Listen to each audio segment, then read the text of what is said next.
Hello everyone, it's Sherry Truhlar with Red Apple Auctions. Today I am going to demolish any ideas that you have about having to have glamorous auction items in order to make money in your auction. Now certainly I sell my share of these great glamorous New York City weekend trips that consist of a show, a great dinner, nice hotel stay. And who doesn't enjoy that sort of a glamorous weekend every once in a while? If you're not living it every day, it's nice to kind of do that just to have that experience.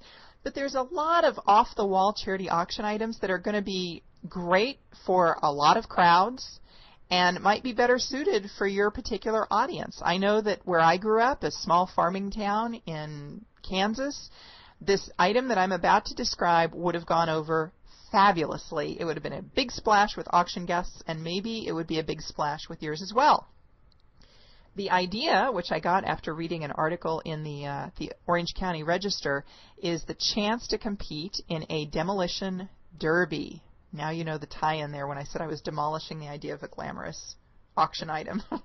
The article was called Demolition Derby Puts Dent in Dad's Wallet. It came out the last week, I think, of July. And it's about a teenager who got to have a lot of fun wrecking a car that his dad had purchased for him through a charity auction.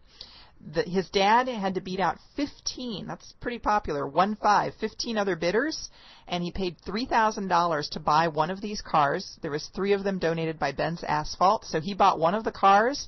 It was competing in the Orange Crush Demolition Derby, which was the afternoon race at the Orange County Fair. Ben's Asphalt was interviewed. They said they put in 40 hours worth of work on each vehicle in order to prep it for its debut. And I read that and I'm like, well, gosh, what needs to be done to get a car ready to wreck it? And so I did some research, and I want to share this with you so that if you decide to pursue this, you have an idea of what's required to get a car derby ready. First, they have to remove all of the glass. They have to get rid of all of the internal fixtures, all of the trim, all of the lights. All of that's got to be gone.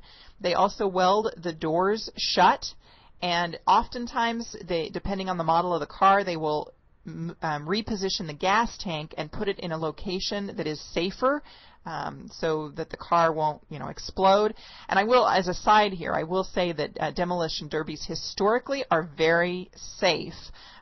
Despite the fact that you're wrecking cars, they've had very few incidences of bodily harm. But that's one of the things they have to do to get the car derby ready. They also paint the cars. They paint them in garish colors, bright colors, to make them easy to spot. And in the case of Ben's Asphalt, they chose a color that was predominant for each one of their charities. So whatever the charity's branded colors were, that's the color that they used on the cars. In addition to the station wagon, which is what the teenager drove, they had also purchased and prepared a 1983 Oldsmobile and a 1983 Buick station wagon. They prefer older cars like that because there's more metal and less plastic, so they're generally safer to use in the derbies. And they were going to sell those cars in the night race. So little point for you to jot down here. Night demolition derbies are apparently more popular than afternoon demolition derbies. So keep that in mind if you're trying to pitch something here. The races themselves take about 20 minutes. And the cars are not supposed to go over 20 miles per hour. In fact, on Wikipedia, if you want to go there and read it, it talked about that oftentimes they'll spray the field with water in order to create mud because that will slow the cars down even further. I don't know anything, and I'll be the first to admit, about organizing demolition derbies for charities or for profit. I don't know anything about that. But I did think that the item sounded like fun. And after doing a search on Google, I realized that there's a lot of these demolition derbies taking place. So I encourage you to look at the fairgrounds in your area and do a search on demolition derby and maybe the name of your local county or city and see if there's something going on, because it might be a way for your charitable cause to be a beneficiary of the sale of one of the cars. And according to some of the sources I read, the purchase of the cars themselves is about $500, but then this is the big part, is finding a mechanic or someone who's a car enthusiast who has the right equipment, who can then donate their time and materials to getting these vehicles derby ready, which is what I talked about earlier, removing the glass, doing all of that.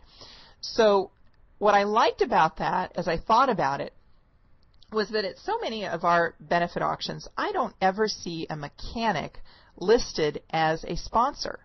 I just haven't seen it at our auctions. Maybe at yours, but not at ours. So I thought that this would be a neat way to involve new sets of potential donors and get them involved in helping you make money in a novel way. You know, they're not buying a sponsorship directly to your very formal seated black tie gala, but their talent can be used to create a bid-worthy item for your charity auction in a different way entirely. So you're reaching a new set of donors there, if in fact you aren't using them currently.